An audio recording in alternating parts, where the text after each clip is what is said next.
There are some people, we call them elite aspirants.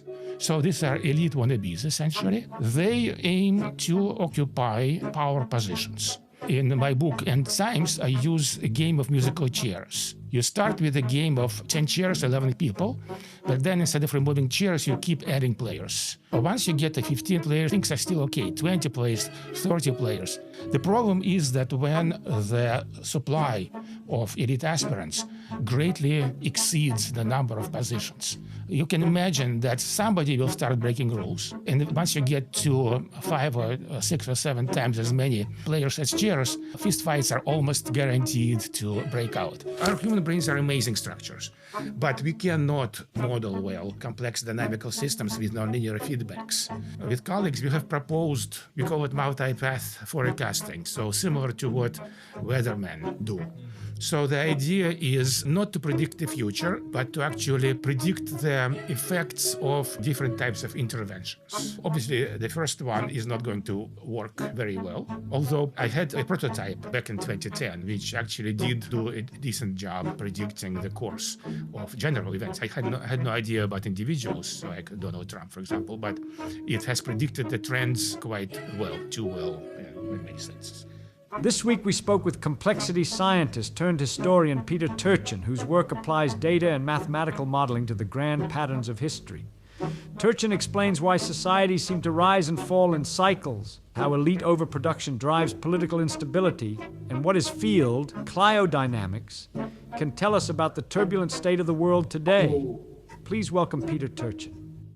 Scott Alexander wrote, I think in a 2019 review, if I'm not mistaken, I feel like somebody should either be violently debunking this or else throwing the authors a ticker tape parade for having solved history. Neither is happening. So we are trying to solve that mystery. Charles has been a big fan of yours for a long time. I'm new to it. You know, I've read some of your books over the last 6 months with his advice. And one big question that came out of it for me almost immediately is like, in this world of overproduction of elites, like, am I being overproduced? Like, are we all part of this overproduction? You know, because I think like if I look at I'm an immigrant, Charles is an immigrant, and you're an immigrant, right? Yes. Mm-hmm. So our parents were not part of the elites, let's say, in America at all, right? And so are we crowding this place, you know, by going through all the institutions and taking up space in the, you know, kind of in the non-manual labor part of society? You know, is that what's going on here? Well, but it would be happening even without us, because everywhere in the developed world, let's put it this way, from North America, Western Europe, and Japan, Korea, there are all those societies are overproducing degree holders. Right. Initially, if you go back to the United States around 1950, right, there were maybe 15% of the high school graduates who went to college. Right? Then it went over 60. At some point, it was 2/3 that went to college. Right? And so now, at that point, it was clear that a college degree was not going to get you very far. And that's when we see a lot of people going to getting PhDs, law degrees, and other advanced degrees. And so after a while, we have our societies have overproduced such degree holders because there is not enough positions for all of us. So I was lucky because I came to this country in 1978, and I thought that the job market for PhDs was terrible then, but it was nothing compared to what it is now. Do you make a distinction between the type of advanced education that's being produced? Like naively, you might think someone educated more into the humanities or this type of discipline, by default, the type of position they're going to hold either is producing text, language, or coordinating, while people with a more technical background, you could think, can generate their own activity a little bit more and be intellectual labor of a somewhat different sort. Do you see a difference on that front, or is it kind of all the same? Yeah, no, not all the same. It's the balance between the supply of people with advanced degrees and the number of positions for such people, and that varies by discipline. Obviously, there's been a lot of overproduction in the humanities, elite overproduction in the humanities. But now the STEM graduates are also, there are many more STEM graduates, science, technology, and whatever. Then there are jobs for them. So it's the degree of overproduction varies between disciplines, but I know of no discipline that is not overproduced, because if there was one, young people like you would learn about it and flock to graduate schools in that discipline. But this feels a little bit like zero-sum thinking to me, because I think in terms of, it depends whether you mean by elite, you mean people that, I think there is a certain zero-sum aspect to like social decision making. So like, how do we decide on like what happens? I don't know, if a road gets built or not, at some point, like there's one decision to be made, so people have to share that decision. But if it's just a question of like making more widgets or something, like you can have two people side by side that, you double the amount of people, but they just double the amount of widgets and everything's okay. So are you specifically referring to when you say, and I think this idea of elite overproduction, something about it is so true that literally I was telling people, I'm going to interview this guy. They're like, what does he do? I said, he talks about one of his ideas is elite overproduction. And literally you don't say anything else. And they're like, oh, wow, that's really, I get it, like instantly, just from the two words. So there's obviously some kind of deep truth in that statement. But I guess like the question is, do you mean specifically about like the zero-sum control over society, or like more like economic productivity? Because in economic productivity, it feels like you could have more lateral growth, that like there's not necessarily like a limit to the number of people that can be involved. Yeah, so I'm certainly not a one message guy. Elite overproduction is only part of the bundle of causes for our society getting into. I mean, that's like the catchiest two-word thing that was like, I was amazed at how good that message lands. And that's good. Well, because it is our field, Jack Goldstone and myself, who have proposed this term and have proselytized over it. But let's step back, because I was trained like you guys. I was trained as a natural scientist, and in fact, I've done a lot of training in mathematics, statistics, and things like that. And I like to define my terms and actually model the processes that I'm trying to understand. So let's talk about elite overproduction. First of all, who are the elites? This is the neutral definition in sociology. It's the small proportion of the population who concentrate social power in their hands. And social power comes in a variety of flavors. There is a military or coercive power, economic power, administrative or political, and ideological, the softest but still very important one. So people who wield this power, social power, which means ability to influence other people's behaviors, right? It doesn't necessarily, I don't have to force you. That's the crudest thing. But I can persuade you to do something which I think would be good for you or for me or for the society as a whole. All right, so typically in our complex societies, we have to, such power concentration has to happen because we cannot,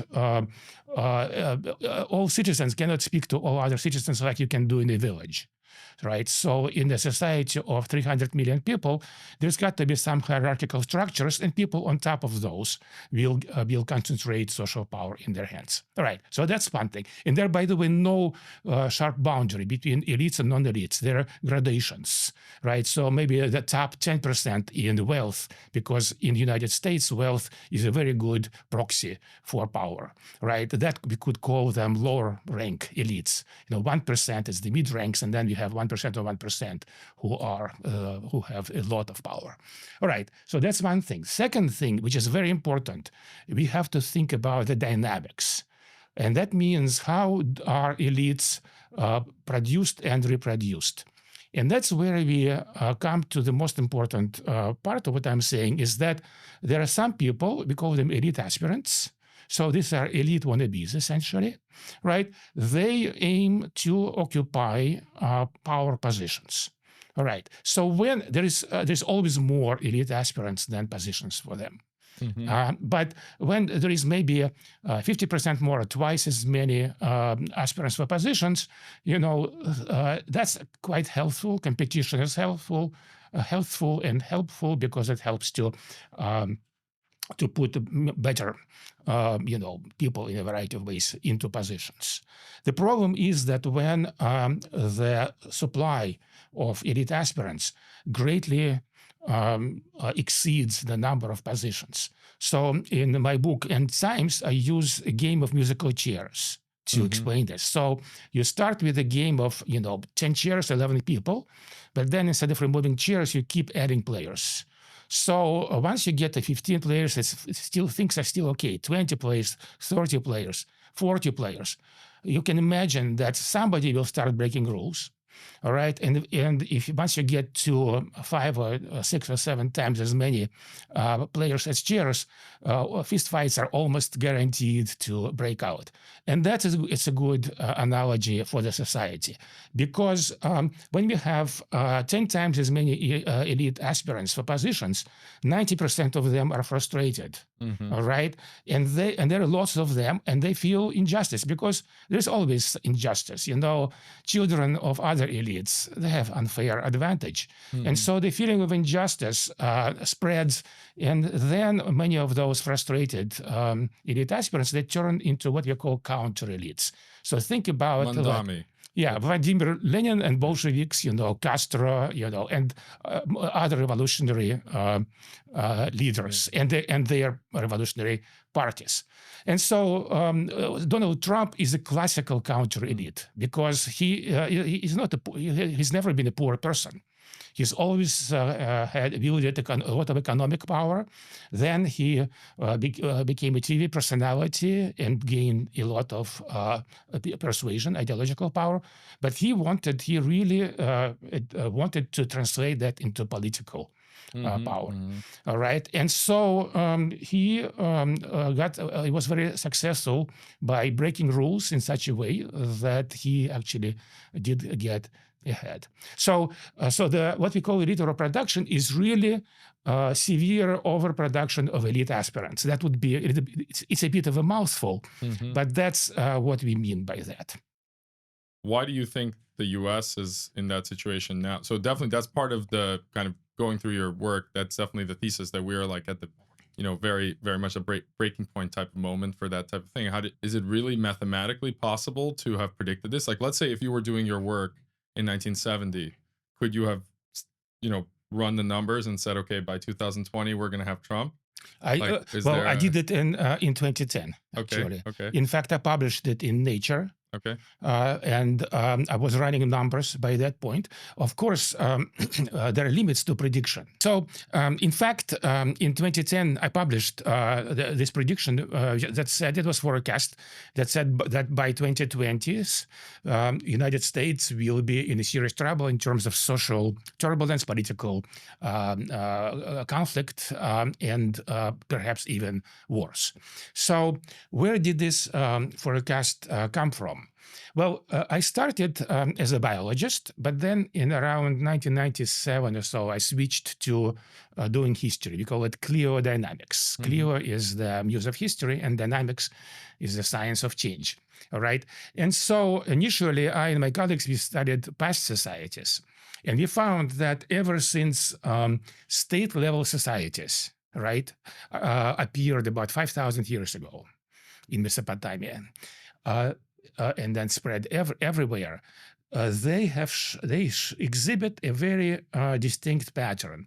It's boom-bust dynamics, not perfect mathematical cycles, not perfectly periodic cycles, but boom and bust dynamics with characteristic periods of about 200 years, sometimes longer, sometimes shorter. It also depends on the type of society, the length, the average period. Do you think part of it is just related to human lifespan, like the number of generations? Yeah.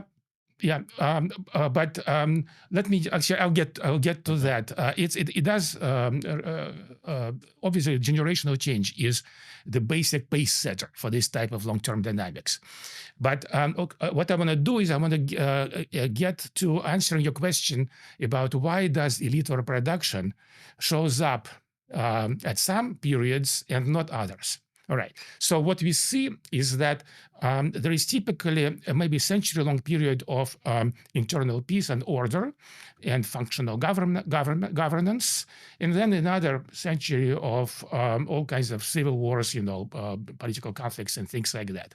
So what happens is that once a society travels through the integrative period, the elites they become very comfortable with their position, and in fact they become selfish. All right, and so they start rejiggering societies to for their own benefit rather than for the benefit of the whole society. So in the past, for example, during the Middle Ages, right, the nobility would start oppressing peasants. But what happened in the United States in around 1970 is that the governing elites have started to turn off the institutions that were installed during the New Deal and which underlied the unprecedented run of prosperity that we have seen up until roughly 1970s. All right, so how they did it? Well, they limited the ability of workers to organize. They stopped increasing minimum wage. They shipped lots of industries overseas, and there was massive immigration also. So all those factors, they resulted in what I call the wealth pump. All right, so I'm sure you've seen this graph where you look at the productivity of American workers and it keeps going up. And right around late 1970s, the compensation, which was going precisely with the productivity, stops. Mm-hmm. It stagnates, even declines. Right. So what happened to all that extra wealth that workers were producing but not getting? All right, it was going not to the state, it was going to the economic elites, actually to the elites in general. Mm-hmm. And this was the wealth pump, which took from the common people, the most of the population, and gave it to the elites. All right, so this wealth pump had three consequences, which were hugely destabilizing. The first one, it resulted in a huge overproduction of wealth holders. Now, we've been talking mostly about holders of degrees, right? But in United States and many other Western democracies, the elites are primarily composed from the economic elites and credentialed elites. So what happened was, since 1980, was that the number of uber wealthy has exploded.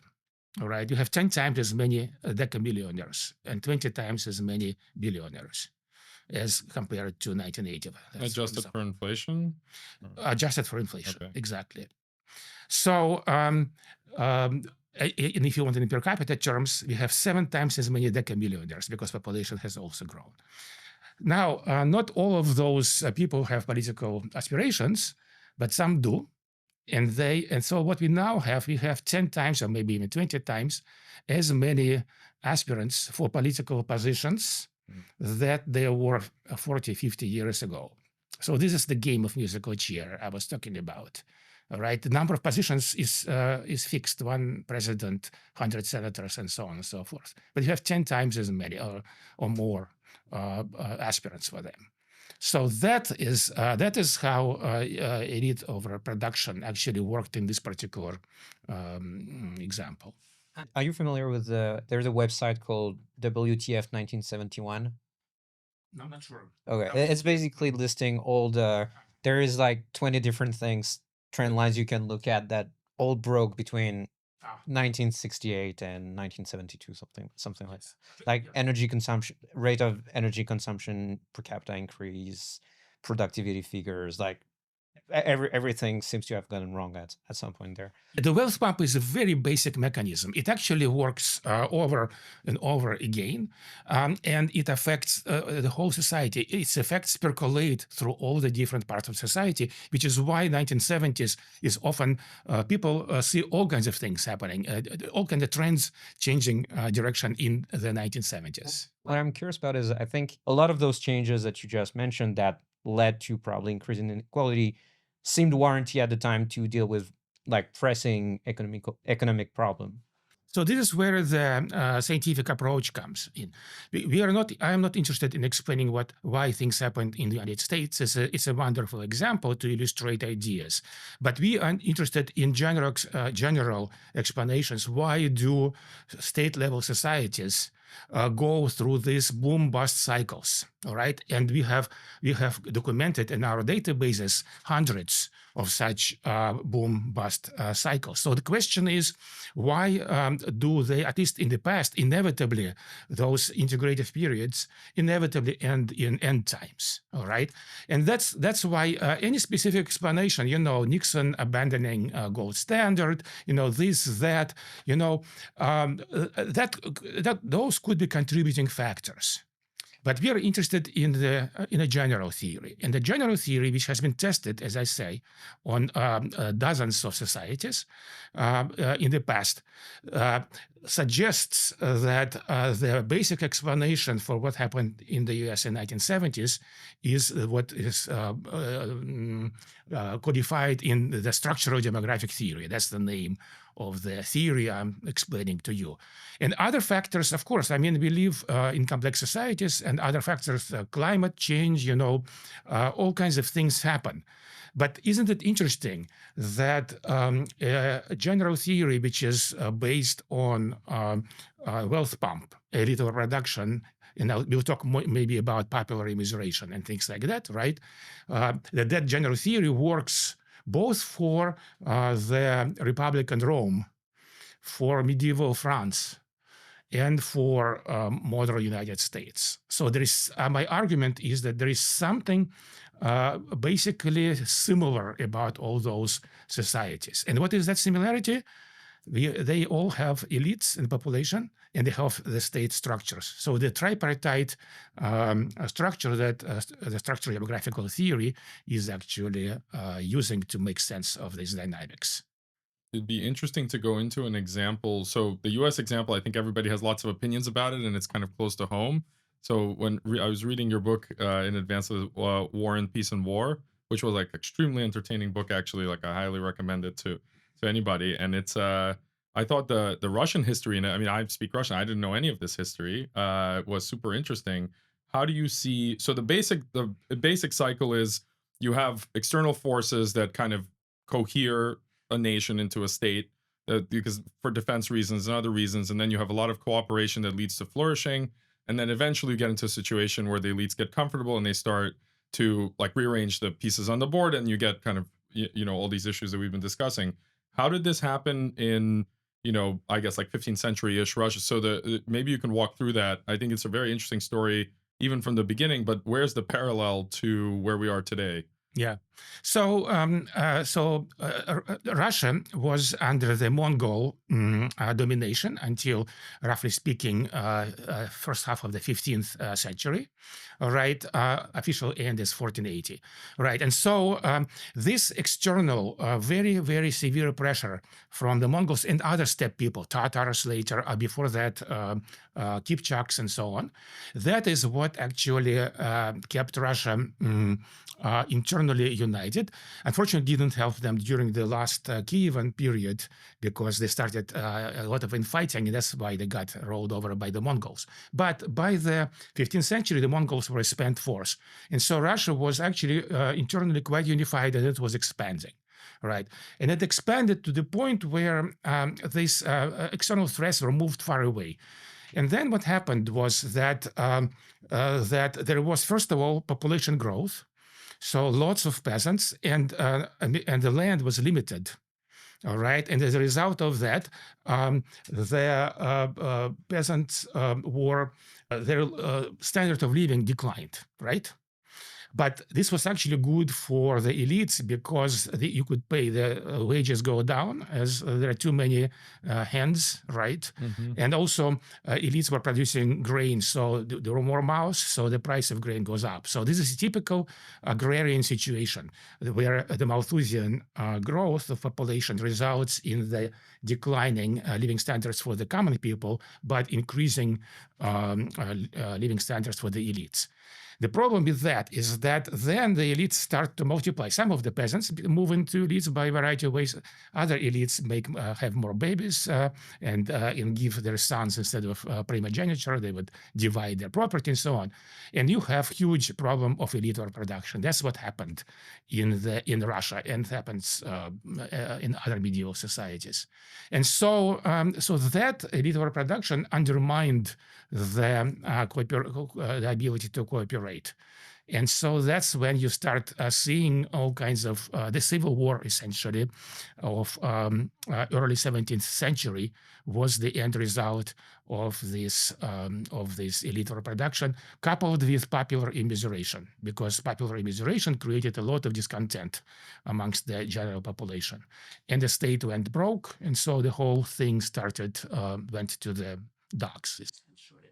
And I guess so the general, at least as far as pre-industrial society, agrarian society, the general thesis is effectively for state breakdown or significant problem to happen, you need to be in a situation where there is dissatisfaction about the mass of the citizenry, and so potential for unrest. But in those kind of settings, typically there needs to be also elite infighting. If the elite is coherent and the base population is unhappy, the state apparatus for repression basically will always be able to keep things organized. So you need to have those two things happening at the same time. Exactly. So immiseration provides the raw force, but it has to be channeled, it has to be organized.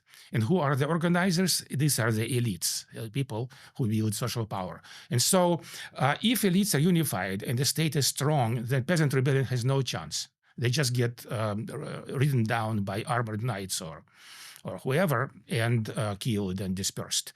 So, the second condition is we have to have deep divisions amongst the elites. And this is what happens as a result of elite overproduction.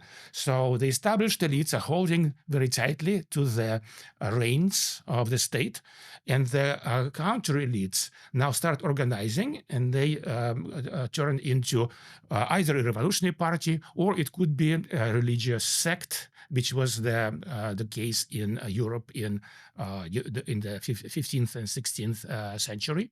Sorry, 16th and 17th century, or some other way to get organized. It could be just dynastic. Just think about Game of Thrones. All right, so there are too many elites. They're starting all to gravitate towards one of the leaders, and those leaders start the civil war. So as soon as the elite unity is broken, right, then they start channeling the popular immiseration. For example, you just go and recruit, destitute peasants into your army, all right, and start a civil war. And the final ingredient, by the way, typical ingredient is the state financial collapse. So when that happens, the state cannot control the army anymore. And then the elites with their private armies start fighting it out until only one is left. Do you think there is any positive or redeeming feature to this intra-elite conflict? Because in a sense, I guess modern political theory would think this is actually very good. This is what democracy is about. If you have just elite consensus that's able to repress effectively like baseline main population opinions, in many ways, to our sensibility, it's not a very desirable state of affairs. So I'm kind of curious, is it just a matter of dosage, or like how do you see this articulation between having enough elite consensus that you can keep things peaceful effectively, and having a system that is responsive to popular demand? Yeah, so actually competition is a good thing. That's how the dysfunctional groups and states or oppressive states get eliminated by competition with other groups that actually more cohesive and cooperative and less internally oppressive. The problem is, and in fact, we don't want to shut down competition. If we do, then it will be a pretty disastrous outcome. So the trick that we have not yet learned is how to keep competition in without killing people. We are getting better with that. So think about, for example, USSR and the United States. They never went to war with each other. All right, but they were competing like hell, and here's a good example. USSR puts a Sputnik in the orbit. And that's why United States essentially has such a huge scientific establishment. It's a response to this competition. So competition by itself between groups is good. But the problem is that if competition becomes too intense, it's very easy for it to spiral into violence. So that's the big problem for us, the humanity, to solve in the next hundreds of years. Do you think there are structural reasons why this over time, like, because this is almost a Steven Pinker type of argument. Do you think there is structural reason why we get better at this, or we are just lucky until the next conflict is on a scale unseen until now? Well, Steven Pinker, he in that book, he doesn't have a whole lot of data. But what we do, we actually collect huge amounts of data, and we have a historical database. So we've been collecting data on institutions, for example, and we can show that institutional complexity has been increasing.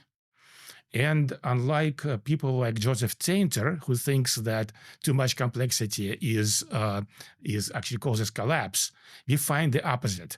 Of course, it's useful complexity. We are talking about things like bureaucracy, for example, efficient bureaucracy with merit promotion and exams.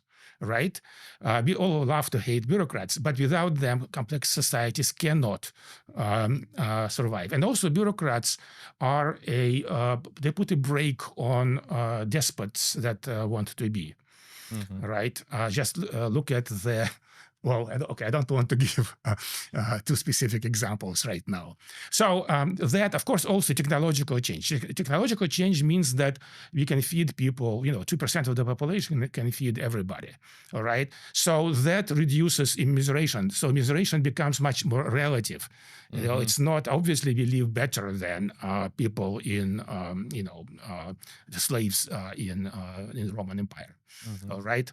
So those factors, they accumulate, and as a result of that, legal systems, formal legal systems. I can just go through quite a list of things that we gather data on. They're all becoming more sophisticated, and they work better. Not perfectly, but they work better. And so we see, in fact, that the severity of collapses has been declining over the past 5,000 years. The first states were extremely fragile.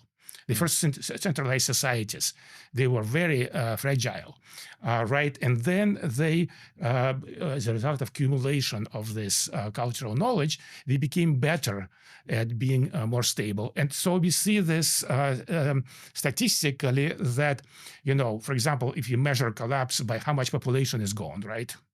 Right, that's getting much less severe, and the period after the political breakdown until the next, until internal peace returns, gets shorter. So there is actually a ton of empirical evidence suggesting that that humanity is collectively learning. I just have a basic question which came up in the preparations, like how does the raw data work? Like, so because in this situation, I think data quality is difficult, right? It's such like a fuzzy, right? It's fuzzy, and history is fuzzy. How big? It's a classic thing. Like, how big was the army of Alexander? It's like, the error bar is like this wide, right? So how do you collect data? What's the strategy? Like, how do you do this in a data-driven way? Even before you start doing models, how do you actually collect the raw data? Yeah, well, first of all, keep in mind that we are talking about many orders of magnitude.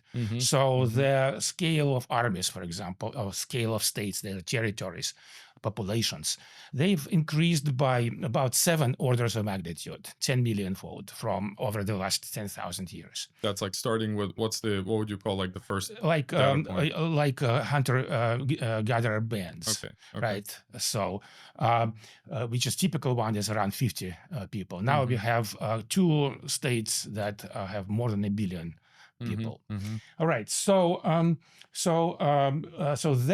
that means that even let's say the army of Alexander was it 200 or 300,000 or was it 100,000? Mm-hmm. Even let's say 100, 200, that's 50% error.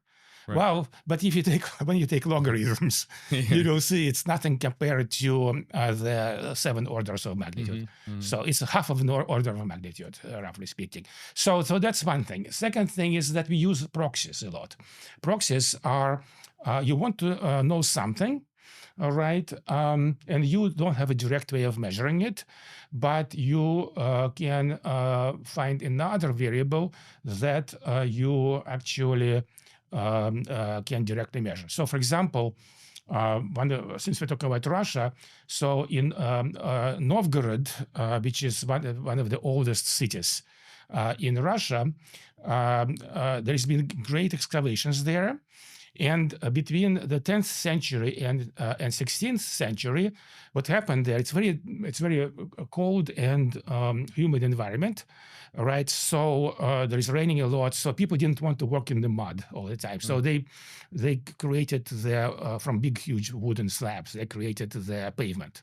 Right. Unfortunately, because of what's known as anthropogenic garbage, right, the soil rises, and so after 20 years or so, the mud flowed over that. So what they did, they put another one on top of that, and they did it like 28 times actually. Wow. Right. So we actually You can have measure. slices of Novgorod. Yeah. So we actually look at dendrochronologically date all those layers. So you have 28 time periods, and we can see how much stuff is deposited, how many shoes people throw away, and you see two nice cycles. So clearly, since most people have only 2 legs, right, the number of shoes, discarded shoes, has some relationship to how many people there were. Right, and of course, you don't only use shoes, we look at other indicators. And so that way, we can actually get pretty good estimates of how population dynamics went in that part of the world. So this is a proxy. Number of shoes is a proxy, discarded shoes that you find in the layer is a proxy for the population size. And you're mainly just on a practical level. I mean, if you want to look at, I don't know, 50 different civilizations, right? How do you, this just seems like a very big effort to collect and standardize all the data. So how do you, on a practical level, how do you do this? Is it you and your students? Are you collaborating with people? Like how do you actually do this? It took a lot of sweat and a lot of treasure. Okay. So I think by now we spent like $7 or $8 million since 2011, and we hired tens of researchers, and we have I think more than 200 of historians who collaborate with us. So briefly, the way it works, and by the way, as a result of AI, we are increasing our efficiency dramatically. But before we talk about that, if you guys want to talk about it, so how we did it in the pre-LLM day. So we would have, first we start with a workshop which involves actual historians, social scientists, modelers, right? Where we want to clarify what are the variables we want to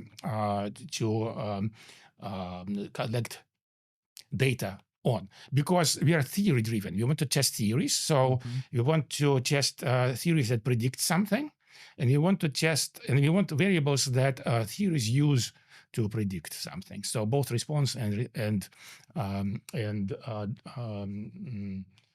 driver variables. All right, so first we do that. Then we put our researchers, and they are typically graduate level students or even PhDs, all right, and they work for many years. So they're very experienced.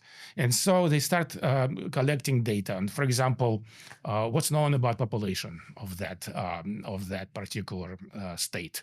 All right, we consult with experts for this particular society, because they suggest what are the better books to look through, and they also check the data. So this is basically how it works. It's very laborious, but it has resulted in huge database. we talked a little bit before the beginning of the podcast. We talked very briefly about ancient DNA studies.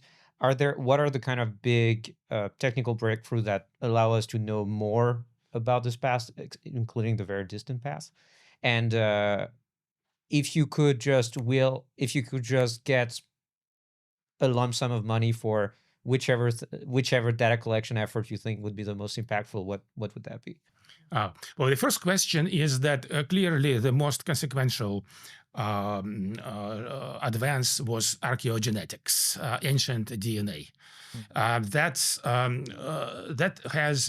can be used in a variety of ways. For example, there is a way actually to estimate population numbers by looking at aDNA data, at least the breeding population, right? But of course, most importantly, we have now resolved a huge number of issues like the origins of Indo-Europeans and so on and so forth.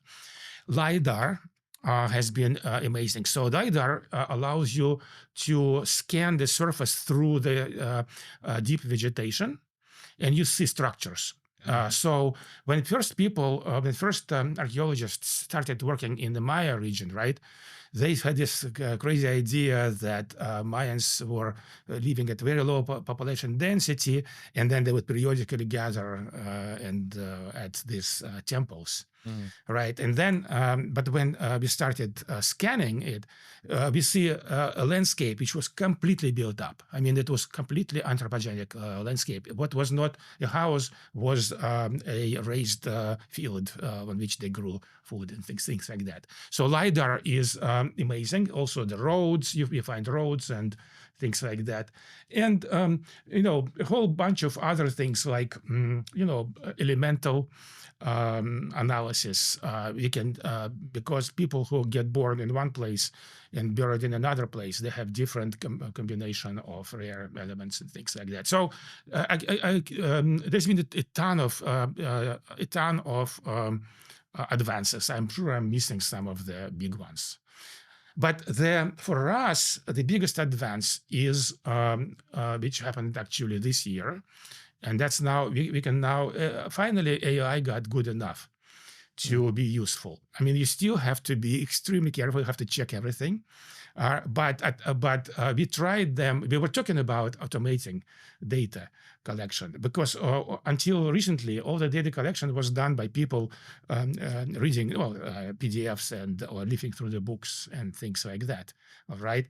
But now we in fact query LLMs. All right. And then, of course, it still has to be checked carefully. But the amount of hallucinations has declined dramatically. And also, interestingly enough, they still hallucinate the actual page numbers because we ask them, okay, give us this datum, but we want academic source. All right. So once in a while, they'll give us a source which has authors from one book in the title from the other, but that's rare. But they almost never get the pages right, which is kind of weird. But anyway, there's still some work left for the creds. Oh yeah. It's a huge advance, and so our data collection is now proceeding much more efficiently. How did you get into this? So what's your kind of just a little bit about your life history and how did you decide to work on this? What got you interested? Was it literally reading Asimov? Like, I'm just curious, like, how did you? No, Asimov, I read Asimov, but no, I was here in 1997, got a tenure promotion, and I was thinking, what should I do next? And this was working. You were previously working in ecology. Yeah. And what was the main kind of result there that you're known for? Population cycles, also chaos in population dynamics, and the spread of the spatial pattern formations and things like that. So it was there was quite a lot of mathematics, modeling, and statistics involved in what I did. So I'm just using the same tools, right, but applying them to societies. And what was kind of the first idea? Like, what was the genesis of the idea to work on history? Like, I was sort of thinking of people like Lotka and Valterra, Vita Valterra, and Alfred Lotka, who proposed 100 years ago precisely models, mathematical models of population cycles that turned out to be extremely productive, even though wrong.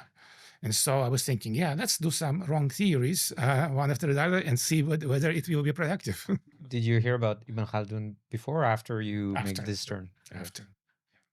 Because history is effectively today very descriptive, and it's sort of like facts, but there is no sort of like organizing framework of really what is the engine of the whole thing. I think a lot of people are left to building a historical intuition in a sense from like meditating on this and kind of chewing on it, and so you end up with like people who actually have pretty good historical intuition, and I can think French political history. I can think of people who clearly are along those lines, and on the other extreme, I don't know if it's true. I don't know him, but the current one of the patron of the current French president says that his problem is he has incredible literary culture but no historical culture. And so I'm kind of curious from your perspective, thinking on that, what should people be doing more of it to sort of build that historical intuition and that's historical good judgment in a sense? And what do you think are the ideas or intuition that are most lacking amongst Western elites about the course of history? Well, I think even an even stronger version of that is, can they start doing math, right? I mean, that would be even more interesting, right? If that's is it like, is it possible to do like some applied version of this for people that are actually, currently trying to like work on like day-to-day issues? First, let me say that historians don't just pile facts. Any kind of interesting historical book has an internal logic to it as the author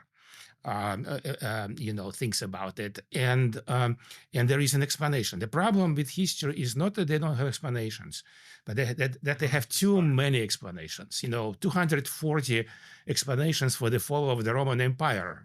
All right, surely not all of them can be true, right? So what should we do?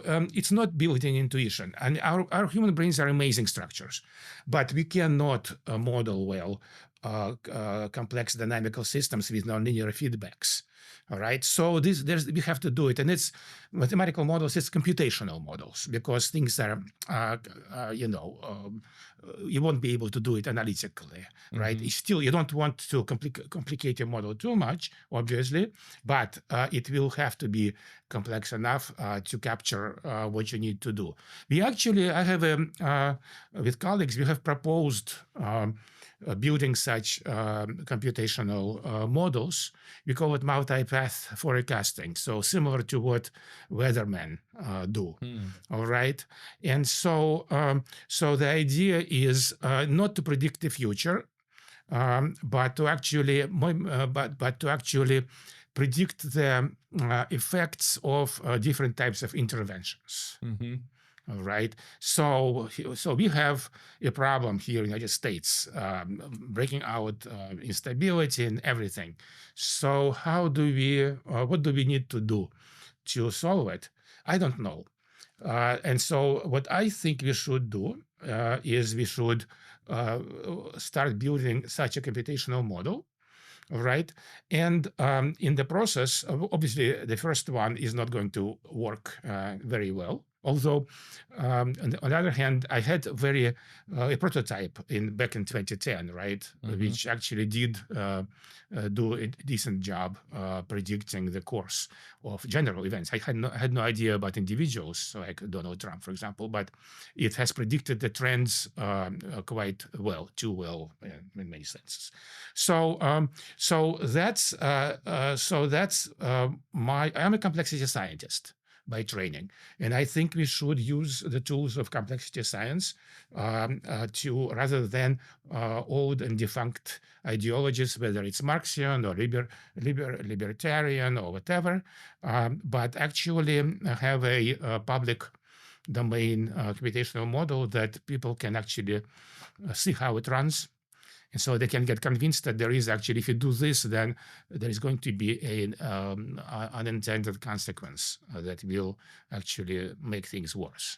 When you say making prediction or modeling, what is the types of the scale, the type of aggregates, or is it how much deterministic versus stochastic? What do you think is a well-posed problem for this type of modeling?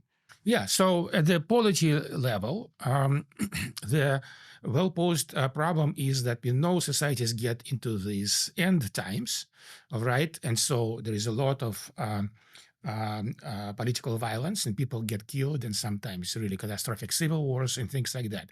So, so let's suppose that there is a party who wants to prevent United States sliding into a hot civil war. What should be that party's platform? And that's what you would calculate with the model. Basically, it's like, okay, what's the main, let's say the one main thing you could do, like this intervention? No. I'm pretty sure it's not going to be one main I mean, thing. the Because Roman. looking at how previous societies got out, they always use combination of things. Okay. So we need to do probably combination of things. I guess it's interesting because if you take the weather analogy, we were discussing the weather analogy just earlier today. Like weather, they're good at predicting like 7 days of weather, and then they're okay or like have some decent work on predicting like what the weather will be like in general in 100 years, let's say. Right? So okay, the climate is kind of going in this direction, and for the next 7 days, it's going to rain on Saturday. Yeah. What's the version of that in this case? Like, can we start, making trades on the stock market for next week if we have a good model, and then, trying to like lay 100-year plans? Like, is that realistic? Or like, because I get, how different is the math? Like, meaning, is the underlying math of like the chaos of the weather versus the chaos of human activity, Yeah. is it actually similar enough where you can expect a result like that, where you can model, let's say, the next month of what's happening, and then also have some big picture answers about what will happen in 10 years or 100 years? So I, especially right now when we are in crisis, right? Our analysis of previous societies shows that we are in highly sensitive, in sensitive dependence to initial conditions. So the trajectories are diverging. So even small actions of even a single individual can move trajectory quite greatly. So I would not put I'm not particularly interested in predicting what will happen next month or, So I am interested more in like climate situation. So with the climate, for example, we know that increasing CO2 in the atmosphere will inevitably trap more energy and increase temperature. Now, what should we do? Should we completely switch over to green energy? But what if we do that? We'll overshoot the equilibrium and end up in an ice age, which is quite likely, by the way. Right. So we need a good climate model where we could actually say that we are switching over to green energy, which is inevitable because it's simply cheaper. It's becoming cheaper, right? At what point do we stop? At what point do we want to start burning more coal? All right, because if we don't, then we'll get into another unpleasant situation. And that is all eminently doable. In our situation, unfortunately, we don't have all those laws figured out as well. Although in climatology, I don't want to overstate, because they still don't understand why the Earth went into ice ages and why ice age may or may not be in our future, all right? But still, those processes are much, much better understood. So actually, to circle back to the start of this discussion, the very first thing we need to do is to fund Cliodynamic research and bring hundreds of people from different disciplines to advance it and to test our ideas. But I think it's an interesting question because maybe there's like a self-defeating component to it, because let's say you have all the data and you can actually give like a reason, like, okay, if we do this, you get, an incremental improvement in this direction, or it stabilizes things. Isn't the inherent instability of the situation going to prevent people from using this kind of output? Because like if you have funny example is like, I'm from New York, and there's a situation now where there's like a very boring politician who probably sucks. He's been a New York politician for a long time. I've never noticed anything good, running against like basically a TikTok guy who's going to do something very weird. right? And so the question is like, if you model spits out like what New York actually needs is, for example, to privatize the subway system so that somebody gets rid of the rats and is able to build like a few more tunnels so that people actually can get to work. What's the effect of that on this, these two people who are like fundamentally not motivated even by these questions, right? Like of like what's gonna fix it, Yeah. Actually, I get a little lost. I mean, I understood everything you said, but tell me, what's your question? I guess my question is, if you have this overproduction of elite situation, which is, I think this is like literally classically fits into your theory. Like you have a guy from a wealthy family who doesn't really have any access to political power, who basically says, okay, everyone in New York feels that the prices are too high. There was another guy who used to say the rent is too damn high. He had like a car that had that wrapped on it. It was like another politician before. And he's correct. Like New York is unaffordable and there's a lot of problems. I mean, literally, there are delays in the subway system is why I left. Like I just couldn't live there anymore. And so he taps that discontent and he runs for mayor, right? Yeah. But the question is like, if we had a theory that would output like, okay, here are all the ways to stabilize New York, to make it like less problematic and make it have higher asabiya, higher cohesion, right? Right. Who would actually implement that? Because in reality, you have two people running against each other, neither of whom is probably particularly interested in fixing anything, right? It's a dysfunctional situation. Actually, I'm not, our type of democracy is not necessarily the best possible type. So let me offer an alternative. Okay. So an alternative is that we have a social movement, all right, or even a group of reasonably credible scientists. So they put together this multi-path forecasting engine. All right, and they start. It's all on the web, so everybody can. Public. Public. So you start running, and so if you don't like it, you can go and change parameters. You can propose other things, and somebody else could even maybe have a completely different alternative. All right. So you have that, and we start running things through, and then we say that don't privatize subways because what's going to happen is like when UK privatized railroads, they destroy them. Okay. All right. So, but that's just an example. Obviously, subways are very different from UK railroads. So this is where you need a computational model which will include those differences. And the other people will say, no, but you did not take this into account. So you take this into account, you run the results and see whether it makes a difference or not. And then essentially why we need a social movement, which is broader than just this group of specialists, is the one that the people who would say, okay, let's start implementing those things, and we'll only vote for a politician who let's say, adopts our program. This is I know you're smiling, and I'm smiling too. This is utopian, but we need to have utopian outcomes. Pache, what you said, we need to have utopian outcomes in mind so we can approach them, even though we'll never achieve them. One thing that does actually look kind of optimistic in the frame of kind of what I've read of your work is that whether it's actually correct, people in America seem to be getting more afraid of China, which seems to be increasing the cooperation between parties that like maybe weren't cooperating before.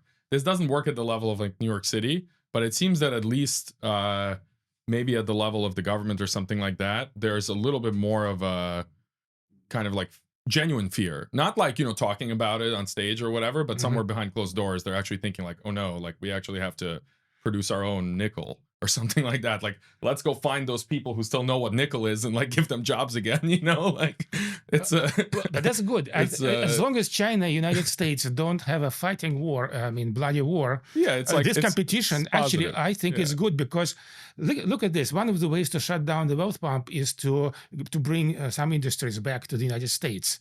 So in fact, if that will be the effect of competition between China and US, that will regain those industries, which is very not easy to do, of course. But then we'll have high paying jobs, and that would be a good thing. Yeah. I think it also basically, this is like the positive side of it, right? That it's a little bit easier to I think it makes it easier to agree on these issues when there's like a genuine threat to, not to the average person, but it's like actually a genuine threat to the elites, right? And that becomes much more interesting too. Like it's much more effective. It focuses their minds much better. I don't know what the version of that is at the scale of New York, right? But at least at the scale of America, we are seeing a little bit of that, which is probably positive. As long as it's all like economic. What's the strongest objection from traditional historians to like the work that you've put out? What do you think is like the strongest objection that you've seen? The strongest objection, there could be several, but the main one, they think that human societies cannot be computed. Is there? What's your answer to that? That our results, like this one, show that yes, of course, every society is different. Vietnam is different from Mexico. They speak different languages, whatever. But but they have also deep structural similarities. You know, when Cortés and Pizarro got to Mexico and Peru, they immediately saw kings, nobles, priests, roads, farmers, and everything. It was these societies evolved completely separately from each other, but they had the same, very similar structures. So we have to, but without denying the differences and everything, we can work with general principles governing the evolution and dynamics of societies.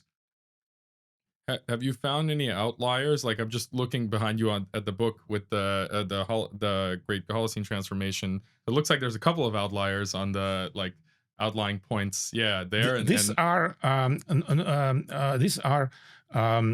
nomadic confederations. Maybe you can actually talk about it. So what's the X and Y axis on this book? So X and Y axis, so this is scale on a logarithmic scale. So we're going from like 50 individuals here to 1 billion right there, but at a time step of 10 power of 10. All right. And social scale is essentially population number of the polity. Each of these dots is a polity. It's a historical polity. It's politically independent organization, which could be range from a village, which is politically independent, through chiefdom, archaic states, nation states, empires, and things like that. All right. Here is, we call it computational capacity. This is a measure of institutional complexity. It includes about 40 different variables having to do with governance, sophistication of governance, sophistication of information services, provision of public goods, and the types of money that are being used. And so what we see here, I call it the main sequence. All right. Okay. First of all, what is the color is indicates the intensity of the driver. The driver is military competition. So this is pretty low competition here because it was the technology. Essentially, it's a military technology. All right. Military technologies were undeveloped, and so polities did not compete very highly. By this point, the more yellow the color, the higher is the intensity of competition. All right, and so what this thing shows, which is very interesting, is that notice that we start sort of societies are pretty similar, and they also end up pretty similar. But on the way they actually, there is quite a lot of variation, all right? And that's very interesting. But then they get squeezed. But notice these are the two forbidden areas. There are no large-scale societies that don't have high computational capacity, just because they just fall apart. Right? And these guys, they are actually very fragile too. These are Mongols, Turks, Shunnu, and so on. Comanches? And Comanches too, by the way. Although the Comanches are not in here, but that would be Comanche Empire would be here too. They're very fragile, and they are actually because they don't have a state. It's not a state. That's why we call them imperial confederations. rather than empires, because they are they don't have bureaucrats essentially, and that's why. But they do manage to get briefly quite large, and that's why they get quite a bit far along the scale axis. And keep in mind that we're talking about so there is like 7 orders of magnitude. So from here to here, it's like 1,000-fold increase. So that's a very substantial increase in scale. For the listeners, one of the key idea of this book effectively is that your thesis, and that you back up with a lot of empirical evidence and data, is that the engine effectively of history, in the sense of the engine of the scale up of societies over the last 10,000 years, is military conflict. So effectively, like, it's an evolutionary process where groups get better at coordinating and cooperating internally to be able to prey on other groups or protect themselves from predation by other groups. And one of the key thing that you monitor is advent of military technologies, and how they correlate to step size or gradual increases in size of the polities. Yeah. One thing that reading through it was interesting is two things that you outline especially is the advent of basically cavalry equipped with iron weapons. That's right. And that correlates to the Axial Age and the first real, I don't know how you would call them, but like Rome, probably the first Chinese empires kind of things. Han Dynasty. And one thing that I thought funny reading through that, and I'm curious to have your thought, is specifically those two. I guess the Persian Empire would be a little bit different, but those two specifically in my mind are polities that scaled up by basically mass conscription of effectively middle-class farmers and like filing mass infantry armies. So how does that play out with the idea that the driver was cavalry-based warfare? Is it because the cavalry-based warfare created a sequence that eventually led to that scale up, or am I missing something? So so cavalry was invented around 1000 BC. That's when it turns out now that there was a very huge artificial selection that made horses to be suitable for riding. But the immediate trigger was invention of the horse bit, right, and bridle. So because horses, I don't know how many of you actually ridden horses, they have the minds of their own, and you really need a way to steer them. And so once they figured it out, we see those bronze bits just appear from the steppe north of Black Sea and Caspian Sea, and just spread just all over the place, first to Iran and then everywhere. So clearly that was a critical invention. All right, but it was invented by the nomadic pastoralists. And so what did they do? They use it as a weapon of mass destruction. So the very first one, the Scythians, for example, they immediately invaded into the Middle East. They reached as far as Egypt and Western Anatolia, where the Greeks lived, and so on and so forth, and so on and so forth. They spread also east and west. And about 300 years later, they attacked China from the north. All right, so there was actually two ways in which horse riding influenced the scale of states. The direct one, which happened in Persia. So in the Middle East, it was quite suitable for horse raising, and so starting with Assyrians and certainly Persians, the cavalry became very important arm. And so, for example, by the Parthian period, it was their main army. But in China and in Mediterranean, environment was not as suitable for raising horses. So, but they were still under huge pressure because they were getting raided by the nomads all the time. And so the only way they could figure out how to counteract that mobility was just to keep multiplying the army. So because the mobility is key, the horse riders can concentrate and defeat you if you spread too thinly. But if you collect yourself in an army, they will just keep raiding around you.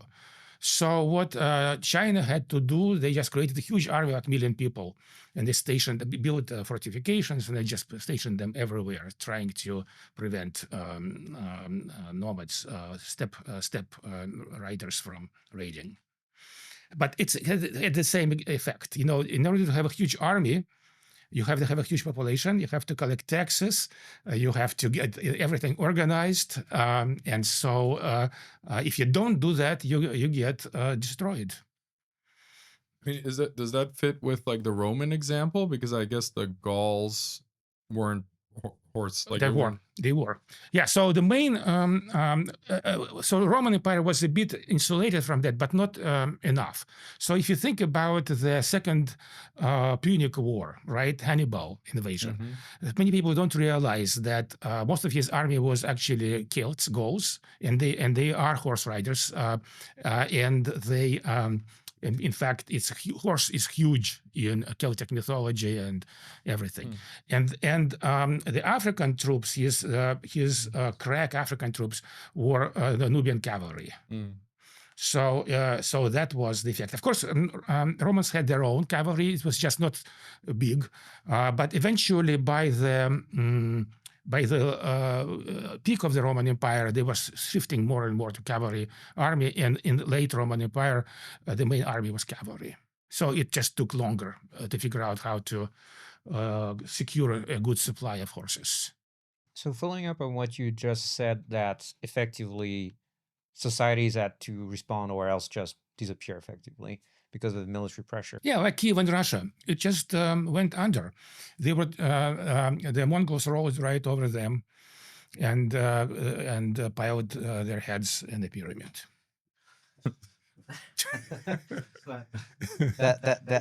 that will get you motivated.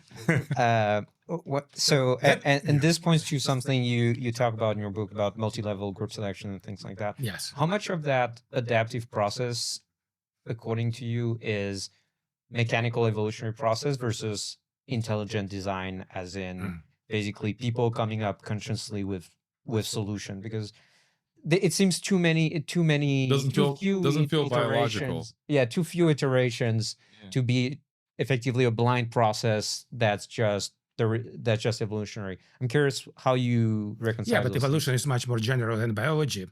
Evolution is obviously a cultural, social evolution, but also, stars, evolution of stars, and all kinds of things. So it's much more general thing. So, well, you raised actually several questions, several issues. Let me try to address them one by one. The first one is how much is intelligent design and how much is the blind watchmaker, right? For example, there is, my answer is both, and also it's sometimes hard to tell the difference between them. So if I introspect on myself, how do I come up with theories? All right. So, I ask myself, okay, this is some kind of interesting empirical pattern. What could explain it? And then I could run through hundreds of possible explanations in my mind. And because I know a lot of history, I immediately say, no, this couldn't be it. That couldn't be it. This has potential, so on and so forth. So how much of that is intelligent design and how much is selection by consequences? Yeah, I guess there's this maybe what feels like a tension between your ideas and the ideas of like the great man theory of history, right? But if you include the fact that the great man could just come up with a better way to organize people, then and that's also evolutionary, right? Like if one society has someone with good ideas that convinces everybody to follow them, then you get a evolutionary change, right? So I think it's like, from that perspective, as long as you're willing to include that type of that in the evolution. Oh yeah. No, the role of individuals, I'm not denying that. In fact, this is something that we are trying to figure out how to collect data on. But how much do you know that this great man was actually such a brilliant person, or how much he was just lucky? So he came up with a crazy idea, and it worked. It worked because we now know it worked, but somebody else, 10 other people came up with crazy ideas, and that didn't work. This is selection by consequences. And also, when you are trying to design institutions, right? You cannot really, human person cannot really do it. Some brilliant people may have intuition and things like that, but you have all these unintended consequences. You know, so I grew up in the Soviet Union, and at first, Bolsheviks were creating new institutions left and right. They abolished marriage, for example. You know, they abolished church and did a lot of other crazy things. Right, and then they abolished. They put people, farmers, peasants into collective farms, which only ended when the Soviet Union collapsed, and it was a big reason why Soviet Union collapsed. But for example, Stalin brought in marriage during World War II. And also, they actually brought in some of the church back because they found that it would help. It was helping to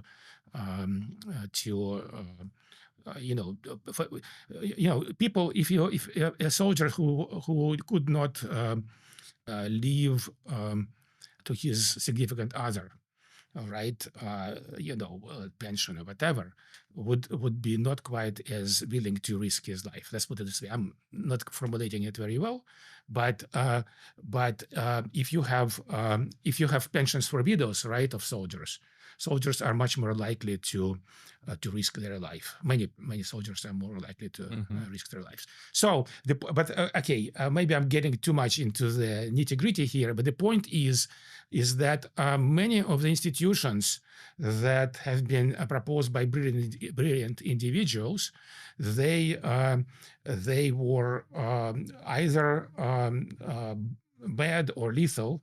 So think about this guy Jones and his cult who suicided in Guyana, right? But that's like a very evolutionary outcome, right? Like you get it's so clearly he self-contained. thought it was a good idea, and they thought it was a good idea, but I actually ended poorly. I have a question related to this. I think your theories. It kind of reminds a little bit, not in the content, but in the kind of scale. It does have like a flavor of Karl Marx in the sense that it like explains history, right? So Karl Marx had like a theory of history. Do you think like in 30 or 50 years you'll get like a Lenin of your theories? So some crazy guy that kind of misunderstands everything you wrote and launches some kind of jihad against the way things are based on like the Turchin body of work? Do you think there's like a possibility of that? Well, I hope not, because we are actually it's very different from Marxian theory. Marxian theory, I think the utopia is missing. I was thinking like, what's the main difference? Well, it's hard to build like a crazy plan around it because there's no like utopian end that you can aim at. I think Marx kind of promised like there would be a utopia, which is probably where the biggest risk was, like in terms of people taking it and like doing something. But I do have a utopian end in mind. So it means that we compete without killing each other. Okay. That the science and technology continues to develop, that well-being of people continues to increase, and we'll start living decent amount of time. I mean, it's ridiculous. 80 years, it's nothing. I would like at least 500 years because so that's and in fact in some I read a lot of science fiction, right? It's all at home, not here, but it's many of them actually assume a fairly utopian world, even though there's still nasty things and interesting things may be happening, but there are actually much better well-being of people. Let's see. That's my well-being broadly understood, not just health and money, but also intellectual and social well-being. Thank you for your time. All right.